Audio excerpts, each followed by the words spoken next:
that would be very loud. It seems like Esther's trunk is working again. The doctor said, "You see, my dear, the treatment now is very clear. Next time you get in such a pickle, here's the feather. Try a tickle." Wow, so the doctor has fixed Esther all up and everyone is feeling pretty happy about it. They're even giving her a cuddle.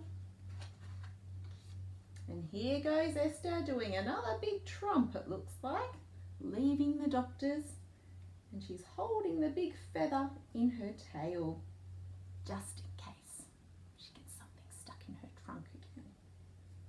Bye! That's the end of that story. Did you like it? It's one of my favourites, and as you can see, it's a bit old and tattered because my kids both love it. Let's see if Ellie liked it. Ellie, did you like the story about Esther and her trunk? I think she did. So in that story we had E for Esther, elephant, the doctor. Now, Ellie, I think I'm ready to have some morning tea. What do you think? What would you like today? Ellie. Ellie wants some pickles for morning tea. See you next time. Bye.